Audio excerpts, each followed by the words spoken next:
Hey guys, Hello Bella here. In this video, I'm going to be talking about merch by Amazon. So if you guys have been following my channel, you know that I've been doing merch by Amazon for about 2 years. I started it in 2017 and I have done okay with it. I've not done anything extraordinary, but I have lifetime earnings of $22,125. And so I wanted to just take a few minutes to go over some things that I've noticed as far as changes in the platform and the competition and the nature of the business. So what we have to do is kind of look at what are we working with now and how can we use this to make money. So it used to be a lot easier to get sales. I remember not having to put a whole lot of effort into my keywords and my designs, really. My first designs were horrible and they still all sold. Now there are so many people competing that it is very, very difficult to rank your shirt if you are not one of the first people to upload your shirt. So that is really tough for people who are artistic in nature, because if they spend a lot of time on something and it is not ranking, then they have just wasted all that time on something. So that is one reason why I encourage people to not spend a whole lot of time on one thing, or if you are, make sure that that design is a multi-use design. I think this year so far my sales have been almost less than half of what they were last year. So far this year my royalties have been $3,954, and that is from January to the end of October. And the thing is, I was probably making about double that last year with less designs. So last year I made overall in 2018 $10,040, and I was at tier 2000 with about 1,200 slots filled. So I am still at tier 2000 and working to fill the rest of my slots. So I have 1,557 slots filled now. So yeah, my lifetime earnings, as I said, is just a little more than $22,000. I have sold 5,356 shirts, and I calculated my average payment amount on a shirt. My average royalty is $4.13, so that's really good. I thought it would be like less than that. I did notice that returns are increasing. I have never seen as much returns as I've seen lately. I'm not sure what the deal is with that, but people are definitely returning things. My lifetime return rate is 3.87%, but I expect that to go up quite a bit. Okay, so what do we do to compete? Well, there's a few things that really I will point out in this video, because I've heard people talking about like all kinds of strategies and reasons and just weird stuff that doesn't have any correlation to selling on merch. But you know, I think that people try to reason with themselves a lot when things aren't going the way they want it to, or when things don't stay the same. But anything that is of business nature is going to change.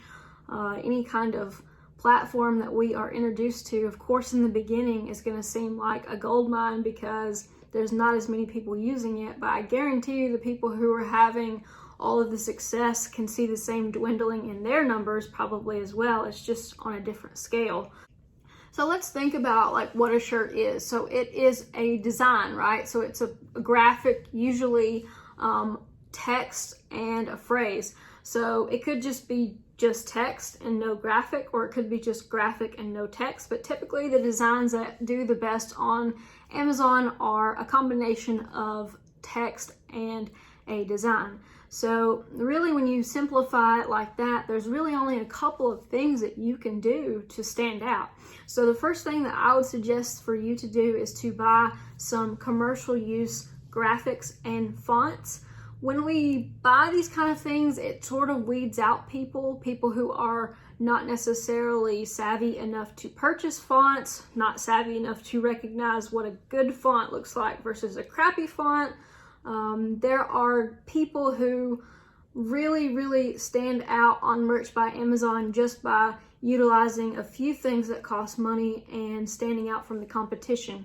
I have noticed more and more that people opt for those really fancy fonts, and if you have to buy it, then somebody else has to buy it. So think about it in terms of you are making it one step harder for them to copy you, which can really come in handy, especially when you have these people who call themselves like improved cats, and they literally are just taking whatever you did and possibly, like, for example, okay, so if you're making a holiday shirt and you have a text-based design and yours is simple, and they may take your same exact text, same placement and everything, and literally like add a Santa hat to it, and they will re-upload it. So basically you want to limit the window of opportunity for people to easily take what you have made.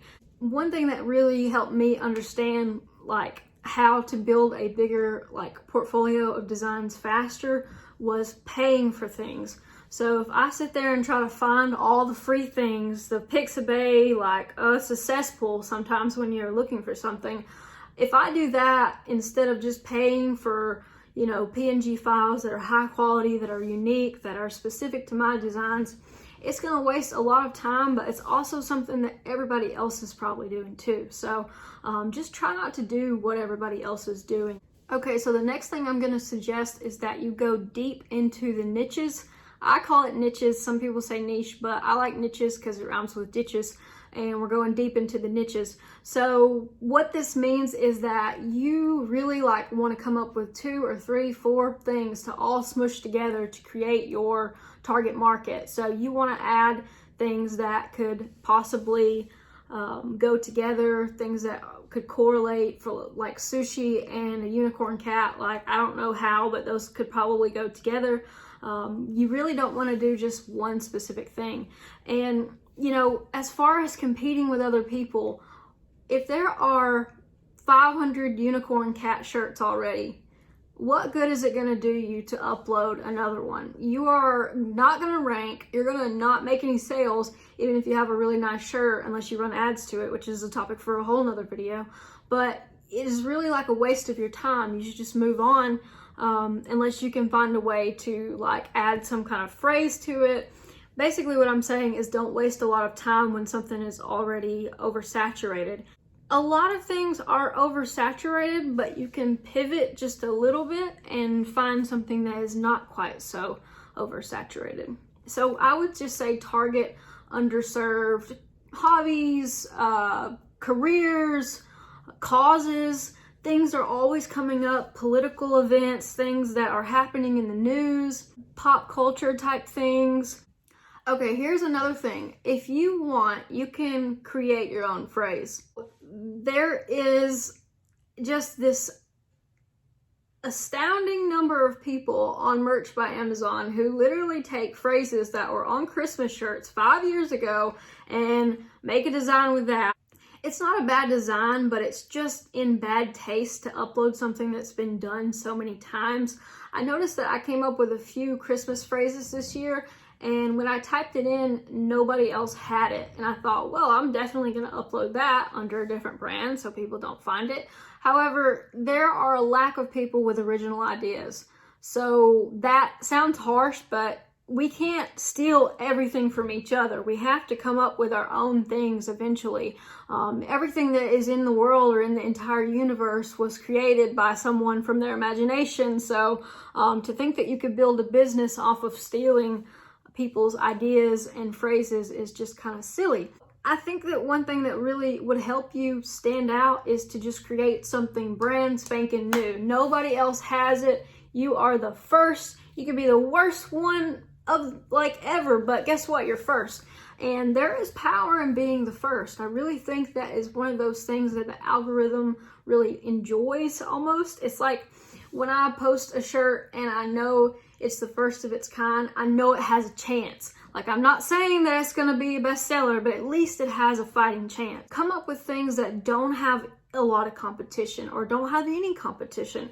Now, this is a double-edged sword because why would something not have competition? Well, it's either a new concept or it's something that could be trademarked, or it is something that no one cares about, quite frankly. But I think that it's a good thing to look into creating your own phrases and your own sayings and going specific as far as what do people that you know talk about? What do they like? What do they, what words do they use? What phrases do they use? What memes do they use? You know, things like that. A suggestion that I have for you guys is to keep a spreadsheet and you will be amazed at how many designs come into your head and then come right back out of your head if you don't write them down. So my spreadsheet is literally just a 2-column spreadsheet, no, 3 columns. So the first column is the niche, and the second column is the phrase, and the third column is just an empty box. And once I have made a shirt with that design, I fill it in green, so I'll know that I have gotten to that one. Once you get all of those organized, you're going to start to come up with your own portfolio of subject matter that you don't have to get a sheet from somebody, or you don't have to pay for merch research. And it's just ridiculous, really. Like, you're paying someone to type in the search bar for you. A lot of my ideas are just simply taking something that is related to one thing and then putting it in the context of a holiday, or putting it in the context of an age or a birthday or a name. There are a lot of ways to take something that is popular and nail down an even more specific niche to put that concept into.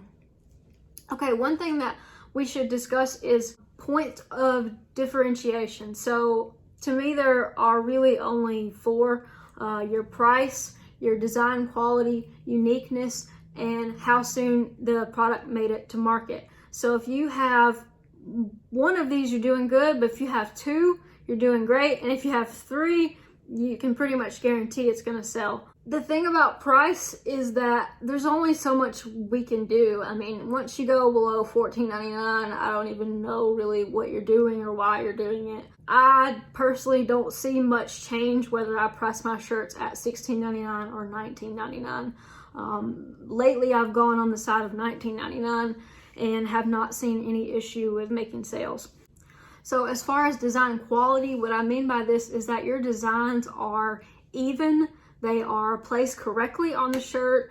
They are not too big, but not too small, easily readable by someone who is scrolling on their phone. And you really got to think about that and look at it for yourself. Take some time today or tomorrow and type in a couple of different ideas and see what they look like as you're scrolling on your phone, because probably they look very different from what they look like on your big computer screen. Okay, so the next thing is uniqueness. What I said earlier about coming up with your own ideas. Uniqueness is about how you can use your own set of skills, your own information, your own culture, your own style, really, and come up with designs. And I feel like that is what I have sort of done over the years and what I've evolved to. I literally make shirts about things that I know about and things that I care about and things that I know other people care about. I'm not going to tell you that I like all my shirts. I'm not going to tell you that all my shirts are good. Some of them are awful. I mean, sometimes I hit the upload button and I'm like, well, that was embarrassing, but those are the ones that sell. And the last thing that really I think is crucial is being first to market. First to market means that you are on the first page. You are one of the first ones to come up with a phrase. You are the first of its kind, because on Amazon, we have a chance to reach people based on what they type in. And if you can come up with something that is brand new, then you are going to have a better chance. But yeah, basically, I guess what I want to say is that merch is very different from when I started, and I'm not making the same amount of money by any means. I'm really not even making half of what I was making last year, but given I haven't put a whole lot of effort into it, that is true. But since I've dived back into it in the last month or so, I really think that there is still money to be made, but it's going to be in a different way. It's going to be with different marketing strategies, and it's going to be with different design qualities, and it's going to be harder, quite frankly. I don't see this competition thing going away. I don't think that everyone's just going to fall off, because these are people who, this is a job, when you think about it, that you can do with little barrier to entry. I mean, almost no barrier to entry, because think about it, what are the barriers? Well, you need a laptop, you need internet, you need some kind of design program, you need to be able to figure out how to do the formatting, and that's really it. You need a Merch by Amazon account, which I hear is not easy to come across these days, but I know that people sell them, so, I mean, yeah, you just need those things and you're off to the races. So we have to really think like, okay, what can I do to use my skills and figure out how I can be different from these people. I ultimately think that's what it is. But guys, I really hope this video was useful. I hope that it wasn't too much rambling. I was trying to make a point. I don't know if I made the point or not, but you can make money on merch by Amazon, and you can make it in 2019 and 2020.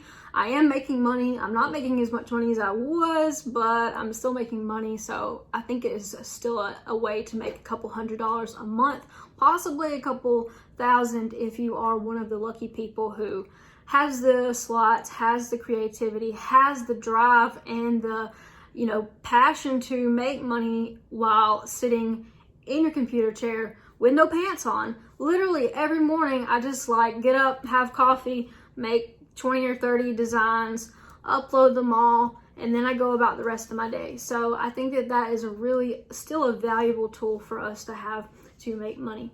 So hopefully this video was useful. Guys, I hope that you have a great Thanksgiving and a good Christmas, Happy New Year, all that jazz. If you're new to the channel, I would really appreciate it if you would subscribe and hit the thumbs up button and leave a comment with your merch strategies or unstrategies or things that you think help or hurt as far as what we can do to increase sales. Thanks so much.